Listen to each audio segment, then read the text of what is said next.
ఏపీలో లిక్కరపై అధికార విపక్షాల మధ్య మాటల తూటాలు పేలుతున్నాయి. తమ హయాంలో తయారు చేసిన మద్యాన్ని ఇప్పటికీ అమ్ముతున్నారని, రాష్ట్రంలో విచ్చలవిడిగా మద్యం అమ్మకాలు జరుగుతున్నాయని వైసీపీ ఆరోపించింది. అయితే విపక్షం ఆరోపణలకు మంత్రి కొల్లు రవీంద్ర కౌంటర్ ఇచ్చారు. విష ప్రచారం చేస్తారు, మేము కల్తీ మద్యం అమ్మామని చెప్పని. మరి అదే కల్తీ మద్యాన్ని, అదే మా ప్రభుత్వంలో ఉంచినటువంటి నిల్వల్ని మీరెందుకు అమ్ముకున్నారు? మీరెందుకు వినియోగదారులకి లేదా మద్యం వినియోగదారులందరికీ దాన్ని ఎందుకు అమ్మారు? అమ్మకూడదు కదా. మరి ఏం చేయాలి? శాంపిల్ తీశారా? ల్యాబ్కు పంపించారా? టెస్టులు చేశారా? మీరు అక్రమంగా తయారు చేసిన మద్యాన్ని మేము ఎప్పుడు కూడా షాపుల్లో మేము అమ్మలేదు.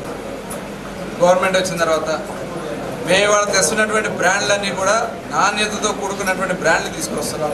దాదాపు 12 రకాలైనటువంటి టెస్టులు చేస్తా ఉన్నాం. ఇలా 3 నియోజకవర్గాల్లో కుప్పం, పిఠాపురం, మంగళగిరి, ఈ 3 నియోజకవర్గాల్లో బెల్ట్ షాపుల్లో బ్రాండ్. అభి చిన్న కన్ఫ్యూజన్, ఫ్లాట్ కొనాలా సైట్ కొనాలా? కన్ఫ్యూజన్ ఎందుకు? ఒక రియల్ ఎస్టేట్ ఎక్స్పర్ట్ తో మాట్లాడు. ఎలా? బాస్ వాలా. బాస్ వాలా, బీ ద బాస్. ఏరులై విచ్చలవిడిగా బహిరంగంగా వడ్డీ కొట్లలో ఫ్రిడ్జ్ల్లో పెట్టి అమ్ముతున్న పరిస్థితి మనకు కళ్ళకు కట్టినట్టు ప్రజలకు కనపడుతుంది. ఇప్పుడు 3 నియోజకవర్గాలే ఈ రకమైన పరిస్థితులు ఉంటే మిగతా రాష్ట్రంలో ఉన్నటువంటి 172 నియోజకవర్గాల్లో ఎలా ఉంటుంది పరిస్థితి? అక్రమ వసూలు చేసింది మీ సంస్కృతి. బ్రాందీ షాపుల్ని కొన్ని మండలాల్లో అసలు బ్రాందీ షాపులే పెట్టకుండా చేశారు. మీ అనుయాయులతో బెల్ట్ షాపులు పెట్టుకోవడానికి పాటలు పెట్టి ఇవాళ మొత్తం కూడా దోపిడీ చేసే కార్యక్రమం చేస్తే ఇవాళ మేము దాదాపు 3400 షాపుల్ని చాలా పారదర్శకంగా చేస్తే, మరి ఇన్ని మంచి కార్యక్రమాలు చేస్తే మీరు అవన్నీ కూడా తట్టుకోలేకపోతున్నారు. డిస్టిలరీస్ గురించి మాట్లాడుతూ ఉన్నారు.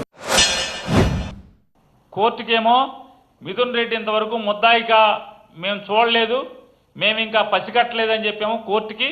సిఐడి డిపార్ట్మెంటో సిట్టో వాళ్ళు వేస్తారు. పోలీసు వ్యవస్థని ఇంత దిక్కుమాలితనంగా వాడుకోవచ్చు, ఇంత దిగజార్చి వాడుకోవచ్చు. ఇవాళ ఒక తప్పుడు విద్యని నువ్వు నేర్పిస్తున్నావు ఈ సమాజానికంటే. మీరు ఏ తప్పు చేయకపోతే ఇవాళ మీరు ఫైళ్లు తగలబెట్టడం ఏంటి? ఇవాళ ముందస్తు బెయిల్ కోసం ప్రయత్నాలు చేయడం ఏంటి? ఇవన్నీ కూడా ప్రజలకు అర్థమవుతున్నాయి. మీరు ఎన్ని నల్లబొల్లి మాటలు చెప్పినా నమ్మే పరిస్థితి లేదు.